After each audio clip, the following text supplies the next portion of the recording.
Oke, assalamualaikum warahmatullahi wabarakatuh. Bertemu lagi dengan pelajaran biologi di kelas 2 semester 2. Ibu akan melanjutkan pembelajaran di minggu kemarin ya, masih dengan sistem koordinasi pada manusia. Kita juga masih membahas sistem saraf. Kalau di pertemuan sebelumnya itu Ibu membahas tentang neuron atau sel saraf dan mekanisme penjalaran impuls dari sel saraf dan sinapsis. Maka kali ini Ibu akan membahas tentang sistem saraf pusat. Nah, sistem saraf itu terbagi menjadi dua, pusat dan tepi. Nah, kali ini Ibu akan membahas sistem saraf pusatnya dulu. Untuk yang kedepannya lagi, Ibu baru akan membahas sistem saraf tepi. Nah, sistem saraf pusat itu yang kemarin juga disinggung itu ada dua, yaitu otak dan sumsum tulang belakang. Nah, otak itu ada bagian-bagiannya ya, ada otak besar, ada otak kecil, dan juga ada medula oblongata atau sumsum lanjutan. Nah, nanti kita akan bahas masing-masingnya ya. Oke, sekarang kita bahas sistem saraf pusat. Nah, sistem saraf pusat itu terdiri dari dua tadi yang sudah kita bilang, dua organ, yaitu otak atau disebut dengan cerebral dan sumsum tulang belakang atau disebut dengan medula spinalis. Nah, keduanya baik otak maupun sumsum tulang belakang itu dilapisi oleh lapisan yang disebut lapisan jaringan ikat yang disebut dengan meninx. Nah, meninx itu terdiri dari 3 lapisan. Lapisan paling luar itu adalah durameter, lapisan tengah adalah aranoid, dan lapisan terdalam yang berhubungan langsung dengan otak itu adalah pia meter. Nah, durameter merupakan lapisan terluar yang melekat pada tulang kepala atau kranium, bersifat seperti kantong yang menyelubungi aranoid, yang berfungsi juga membawa darah dari otak ke jantung. Kemudian aranoid itu merupakan lapisan tengah, ya dia strukturnya seperti jala, ya dia transparan, berfungsi sebagai bantalan. Nah, di dalamnya itu nanti terdapat cairan cerebrospinal. Kemudian pia meter itu adalah lapisan terdalam yang merupakan membran halus tipis dan mengikuti permukaan otak, seperti yang Ibu bilang tadi, dia berhubungan langsung dengan otak. Terdapat pembuluh darah yang menuju otak dan sumsum tulang belakang. Nah, ini adalah gambarnya. Jadi kalau kepala kita itu rambut, ya, kemudian ada kulit, kemudian ada lapisan pelindung tulang periosteum, kemudian tulang. Nah, kemudian setelah tulang itu ada lapisan meninx tadi yang terdiri dari durameter, aranoid, dan pia meter. Nah, kemudian tadi Ibu bilang bahwa di aranoid dan durameter itu terdapat cairan cerebrospinal ya, yang berfungsi sebagai pelindung ya, dan juga berfungsi membawa nutrisi, hormon, dan sel darah putih menuju ke otak. Oke, sekarang kita akan bahas otak ya. Otak itu mendominasi sebagian besar kepala kita ya, terdiri dari 100 miliar sel-sel saraf atau neuron yang terhubung melalui sinapsis membentuk anyaman. Oke ya. Kemudian di otak itu terdiri dari dua warna atau dua lapisan juga, yaitu yang berwarna abu-abu disebut dengan substansi grisea, dan yang berwarna putih itu disebut dengan substansi alba.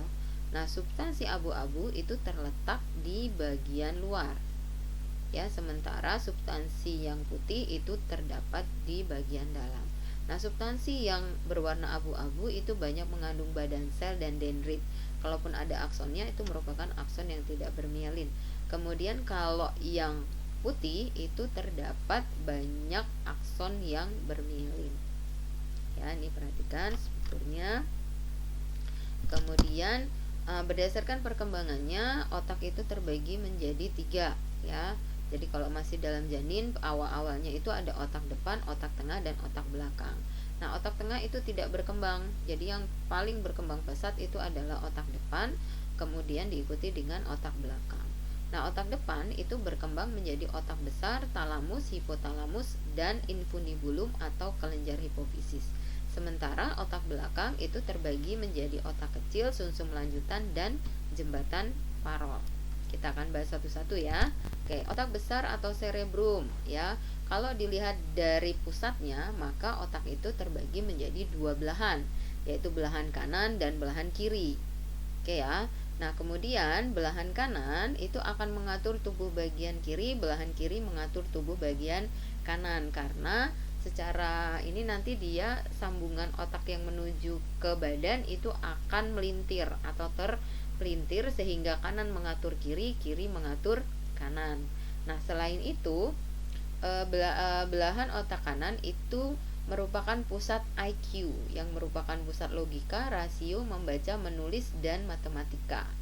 Ya, kemudian kalau dia yang belahan kiri itu berkaitan dengan pusat EQ, ya, yaitu berhubungan dengan sosialisasi, komunikasi, interaksi, dan emosi. Kemudian ada antara belahan kanan dan belahan kiri itu disambungkan oleh suatu sambungan yang disebut dengan corpus callosum atau disebut dengan mediator. Oke, nah kalau tadi kita lihat bahwa otak besar itu terdiri dari dua belahan, sekarang kita lihat bahwa otak besar itu bisa juga terbagi menjadi 4 lobus atau 4 bagian, yaitu bagian depan disebut dengan frontalis, itu berkaitan dengan pusat berpikir, memori, kecerdasan, kepribadian, dan daya hayal. Kemudian lobus parietalis itu bagian ubun-ubun berkaitan dengan pusat bicara dan bahasa. Kemudian lobus temporalis itu dekat dengan telinga atau bagian pelipis, itu merupakan pusat pendengaran dan bahasa. Kemudian yang bagian belakang lobus occipitalis itu berkaitan dengan pusat penglihatan. Ingat bagian-bagian dan juga fungsinya ya. Selanjutnya adalah talamus. Talamus itu berfungsi menerima dan meneruskan rangsangan yang datang dari saraf tepi dan meneruskannya ke otak. Kemudian hipotalamus itu berfungsi mengatur suhu tubuh, seksualitas, rasa lapar haus, rasa mengantuk, emosi, dan tekanan darah.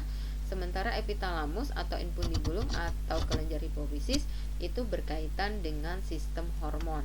Ya, nanti akan kita bahas setelah kita selesai membahas sistem saraf. Oke, perhatikan gambarnya ya, bagian mana yang disebut dengan hipotalamus, talamus, dan juga kelenjar hipofisis atau di sini sebutnya kelenjar pineal. Oke, selanjutnya adalah otak tengah. Nah, otak tengah tadi dikatakan tidak berkembang, jadi letaknya hanya kecil saja di bagian otak. Nah, itu terdiri dari dua bagian atas dan bagian bawah. Nah, bagian atas itu disebut dengan floculus superior, berfungsi untuk pusat pergerakan mata atau okulomotoris ya. Kemudian floculus inferior itu berkaitan dengan pusat pendengaran tertentu. Yang selanjutnya itu adalah tadi otak belakang berkembang menjadi otak kecil, batang otak, dan jembatan farol. Kita akan lihat satu-satu fungsinya. Otak kecil atau cerebellum berfungsi mengatur pergerakan otot, keseimbangan kerja antara otot dan rangka, mengatur sikap dan posisi tubuh atau berfungsi untuk keseimbangan tubuh. Nah, itu fungsi dari otak kecil.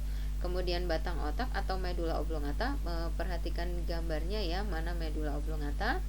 Kemudian medula oblongata itu berfungsi menghubungkan otak dengan sumsum tulang belakang, kemudian mengatur pernapasan, denyut jantung, kontraksi pembuluh darah, gerak organ pencernaan, gerak refleks batuk, tersedak, bersin, dan muntah. Kemudian jembatan farol. Nah, ini perhatikan jembatan farol letaknya ya. Nah, jembatan farol itu berisi serabut saraf yang menghubungkan belahan otak kecil. Jadi sebenarnya otak kecil itu ada belahan kanan dan kiri, tetapi karena fungsinya sama, biasanya tidak dibahas lebih lanjut gitu ya. Dan juga menghubungkan otak besar dan sumsum tulang belakang. Jadi namanya juga jembatan kita tahu fungsinya sebagai penghubung. Kemudian jembatan farol juga terlibat dalam proses tubuh yang terjadi pada medula oblongata. Jadi berkaitan dengan fungsi yang ada di medula oblongata, karena kita lihat dia saling berdekatan. Jadi kemungkinan besar dia bekerja sama. Selanjutnya adalah sumsum tulang belakang atau medula spinalis. Ya, medula spinalis itu juga sama dengan otak, terdiri dari dua lapisan warna ya. Jadi kalau di otak tadi lapisan kelabunya ada di luar, kemudian lapisan putihnya ada di dalam. Kalau yang di sumsum tulang belakang terbalik ya, lapisan kelabunya yang ada di dalam membentuk seperti sayap atau huruf H, sementara yang substansi putihnya ada di luar. Coba kita lihat. Nah, seperti ini. Lihat ini kelabunya ya, ada di dalam membentuk sayap atau huruf H. Kemudian sumsum tulang belakang itu berfungsi untuk pusat gerak refleks, kita ingat lagi ya bahwa gerak refleks terutama yang berhubungan dengan tangan dan kaki. Kemudian penghantar impuls penghantar impuls dari reseptor ke otak.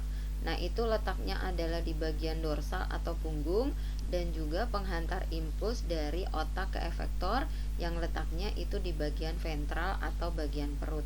Jadi, seperti yang saya jelaskan di pertemuan sebelumnya, kalau misalkan rangsangannya itu di tangan adalah kita akan menulis, maka rangsangan itu akan berjalan kan ya, dari tangan kemudian menuju sumsum tulang belakang, baru diproses di otak gitu, kemudian dikembalikan lagi ya oleh saraf motorik melalui sumsum tulang belakang ke saraf-saraf, kemudian ke tangan, baru kita menulis. Nah, jadi dia merupakan penghubung ya dari otak dan sebaliknya gitu. Oke, nah ini adalah gambarnya ya, gambar dari sumsum tulang belakang. Kemudian ini adalah mekanisme gerak refleksnya ya. Kalau gerak refleks itu kan berarti pusatnya hanya di sumsum tulang belakang. Oke. Ya, demikianlah materi kita ya. Semoga kalian paham. Kalau belum paham silahkan ditanyakan, boleh melalui PC. Ibu selalu mengingatkan, jaga terus kesehatan ya kan, jangan lupa menggunakan masker, jaga jarak, cuci tangan dengan menggunakan sabun. Terima kasih. Wassalamualaikum warahmatullahi wabarakatuh.